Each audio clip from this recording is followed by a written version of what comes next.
Assalamualaikum warahmatullahi wabarakatuh. Perkenalkan, nama saya Makfira Sohama dengan NIM 60900122028. Perkenalkan, nama saya Rizky Rahmatullah dengan NIM 09012038. Perkenalkan, nama saya Muhammad Fadil Bartri dengan NIM 6090011223031. Perkenalkan, nama saya Fatir Muhammad Arista dengan NIM 60900122030. Di sini saya akan menjelaskan beberapa materi tentang data warehouse.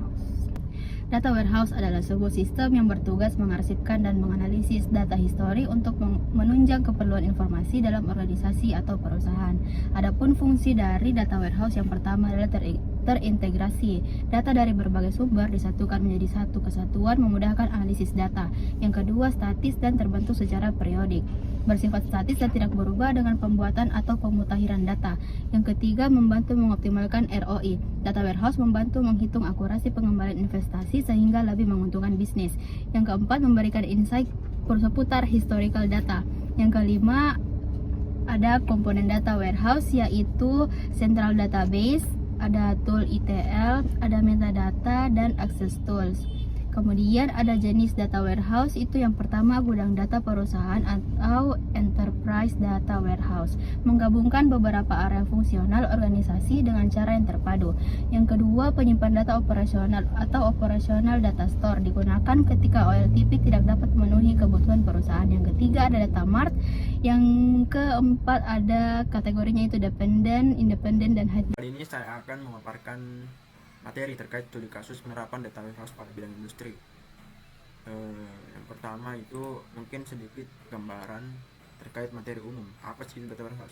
Sebenarnya setelah kita ketahui, data warehouse telah menjadi komponen penting dalam sistem informasi di berbagai perusahaan, khususnya di bidang industri.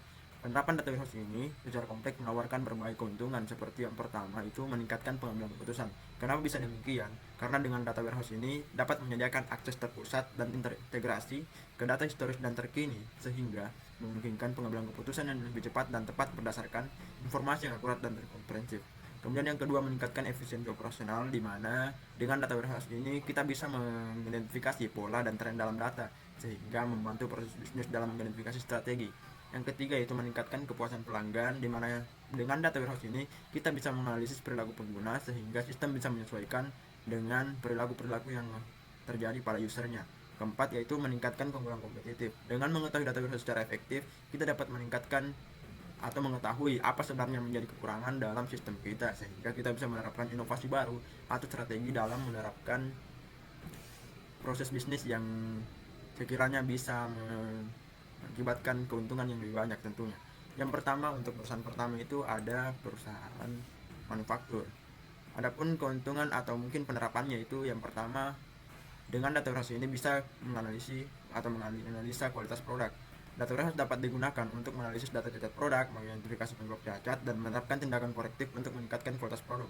Artinya, kita dapat melihat produk mana yang memang lebih banyak dibeli di bulan sekarang dan produk mana yang memang tidak banyak dibeli, maka akan stop produksi atau mengurangi produksinya. Yang kedua, manajemen rantai pasokan. Nah, ini seperti dengan yang saya bilang tadi, kita bisa mengetahui mana pasokan yang bisa kita tingkatkan ataupun mana pasokan yang kita kurangi. Yang ketiga itu prediksi permintaan. Data warehouse ini dapat digunakan untuk menganalisis data penjualan historis dan faktor-faktor lain untuk memprediksi permintaan produk di masa depan. Nah, sehingga kita ini bisa lebih siap, perusahaan kita lebih siap untuk menganalisis atau menjadi perusahaan yang mendapatkan atau mungkin mencari selera pelanggan dengan lebih baik, sehingga pelanggan bisa membeli di perusahaan kita.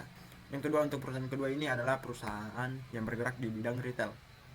Nah, untuk keuntungan yang ditawarkan atau mungkin penerapannya itu yang pertama, segmentasi pelanggan, di mana data ini dapat digunakan untuk mengelompokkan pelanggan berdasarkan data demografi, perilaku pembelian, dan preferensi, dan juga memungkinkan perusahaan untuk mengembangkan strategi pemasaran yang lebih tertarget dan efektif.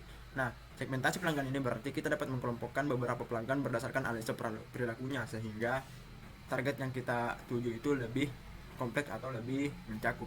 Nah, yang kedua itu analisis promosi, di mana bisa digunakan untuk menganalisis efektivitas promosi dan kampanye pemasaran, membantu perusahaan memaksimalkan ROI atau return of investment. Kemudian yang ketiga yaitu pengembangan produk baru, di mana data ini dapat digunakan untuk mengidentifikasi tren pasar sehingga pelanggan dapat mempercayai perusahaan kita. Untuk perusahaan ketiga itu perusahaan perbankan. Yang pertama, untuk keuntungan atau mungkin studi penerapan yang bisa dilakukan dengan menerapkan data warehouse, yang pertama itu deteksi penipuan. Data warehouse ini digunakan untuk menganalisa data transaksi untuk mendeteksi aktivitas-aktivitas penipuan sehingga dapat membantu bank melindungi pelanggan mereka dan mengurangi kerugian finansial.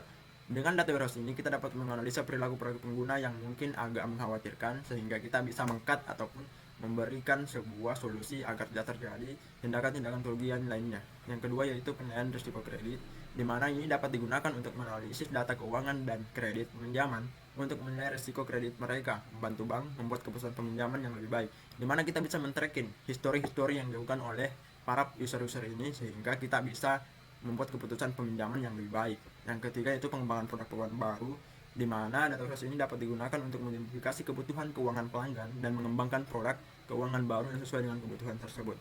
Untuk perusahaan keempat ini ada perusahaan yang bergerak di bidang kesehatan. Nah, untuk keuntungan yang ditawarkan dari penerapan data warehouse ini, yang pertama itu diagnosis penyakit. Nah, seperti kita ketahui, di dalam sebuah perusahaan kesehatan atau mungkin sebuah instansi yang bergerak di bidang kesehatan ini pasti memiliki database. Nah, dengan database tersebut kita dapat menganalisa data pasien termasuk riwayat kesehatan sehingga kita bisa mengetahui, oh ternyata pasien begini, ternyata pasien pernah terkena gejala begini, sehingga dalam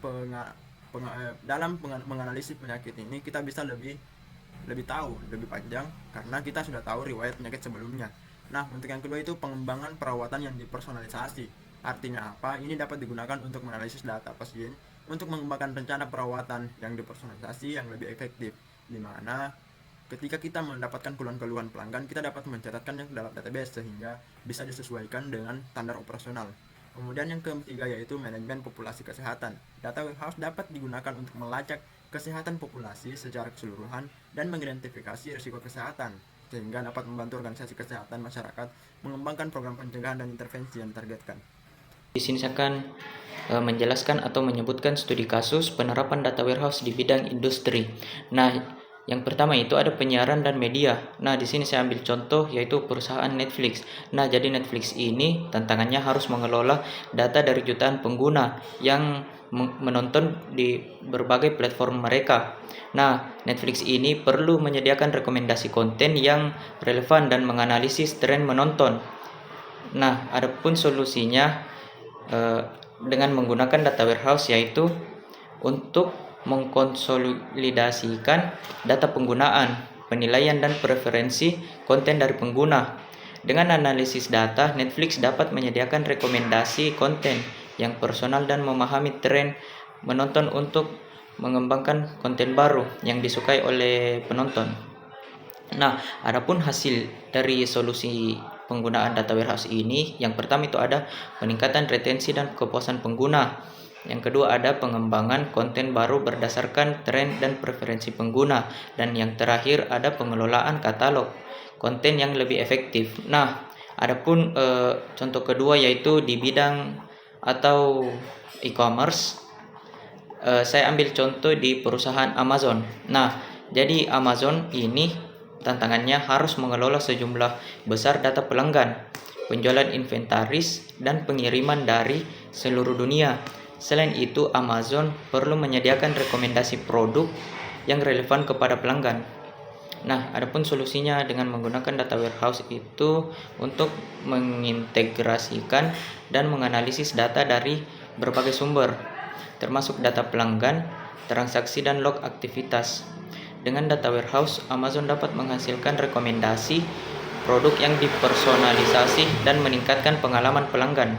Nah, adapun hasil dari solusi menggunakan data warehouse ini, yang pertama ada peningkatan penjualan melalui rekomendasi yang lebih tepat sasaran dan peningkatan kepuasan pelanggan. Baik, sekian dari saya, yaitu contoh-contoh studi kasus penerapan data warehouse di bidang industri. Saya akan mencoba mensimulasikan salah satu aplikasi atau perangkat lunak untuk pengolahan data, khususnya untuk data warehouse yaitu Pentaho Data Integration. Langsung saja di sini. Di sini kita dapat melihat saat membuka Pentaho Data Integration, kita dapat halaman lengkap dan kita dapat mulai membuat suatu transformasi. Transformasinya sederhana saja. Sini dapat lihat untuk desainnya banyak tergantung kebutuhan kita. Contohnya di sini saya membuat CSV file input dan untuk outputnya menjadi table output.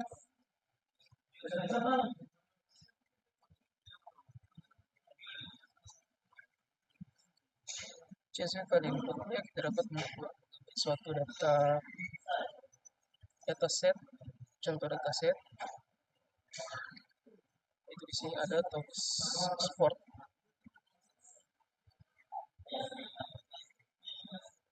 Klik OK.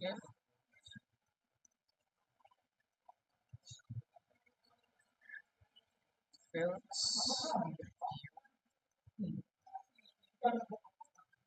Sudah masuk di sini. Selanjutnya coba kita buat koneksi.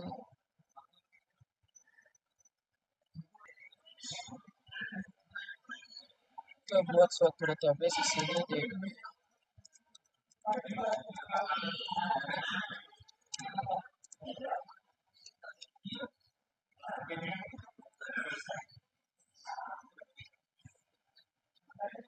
database kita buat.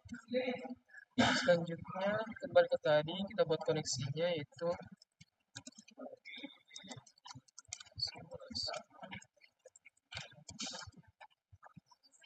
scannya ke localhost. Untuk database-nya ke MySQL, collection type-nya MySQL.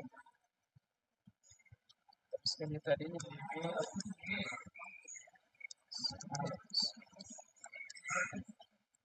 username-nya root seperti itu ada. Dan kita sini berhasil koneksinya. Untuk koneksinya selanjutnya target skemanya bisa dikasih kosong. Target table-nya di sini kita buat table TB simulasi. Centang transfer table, klik SQL dan execute. Terus oke, dan jalankan transformasinya.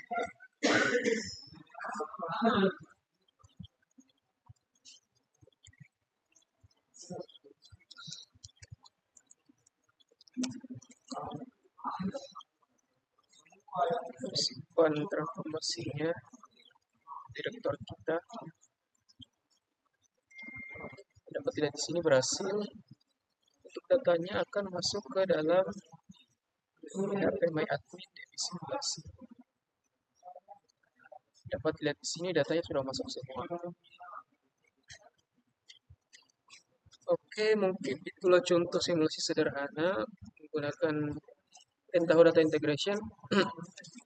Kita dapat melakukan transformasi sesuai dengan studi kasus yang akan kita lakukan untuk memasukkan atau mempraktekkan ekstrak transform load menggunakan Pentaho Data Integration untuk kebutuhan data warehouse lainnya. Contohnya di sini saya mempunyai sebuah transformasi yang cukup kompleks. Contoh kasusnya di sini yang lebih kompleks di sini.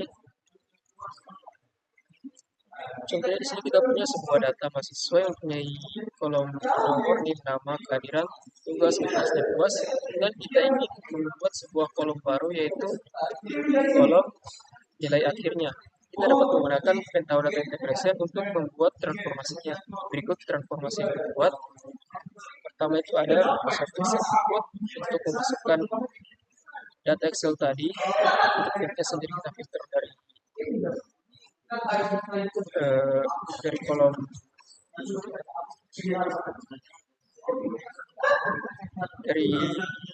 kolom 1 dari baris ke-4. Selanjutnya step selanjutnya select values, yaitu kita mengganti nama-nama kolom yang tidak jelas menjadi kolom yang jelas seperti ini, nama, kehadiran, nilai tugas, nilai tes, dan nilai UAS. Selanjutnya ada if value is rule. Kita akan membuat value-value yang bernilai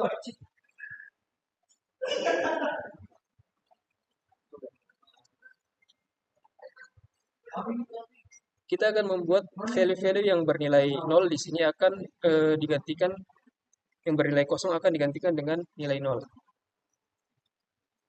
Selanjutnya ada modified JavaScript value. Di sini kita akan membuat script untuk nilai akhirnya. Kita akan membuat variabel untuk nilai akhir. Value-nya itu adalah nilai kehadiran ditambah nilai tugas, ditambah nilai UTS, ditambah nilai UAS. Dan tipenya adalah integer. Selanjutnya untuk filter rows-nya, kita buat dummy do nothing untuk memfilter nilai akhir yang lulus atau tidak. Jika nilai akhirnya itu lebih besar atau sama dengan 5, nilai akhirnya itu lebih besar atau lebih besar atau sama dengan 56, maka dia akan lulus. Dan jika tidak, dia tidak lulus. Dapat lihat di sini. Kita jalankan dulu.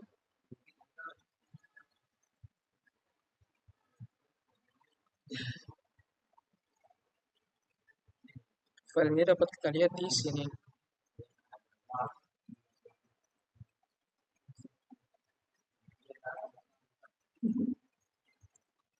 Untuk data nilai tidak lulusnya itu ada 6 orang dengan nilai akhir 35, 5, 49, 35, dan 21. Dan untuk yang lulus ada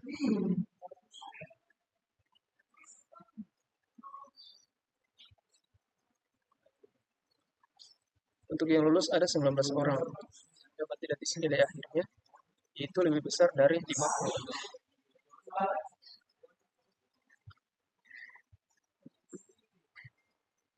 Oke, mungkin itu yang dapat saya sampaikan.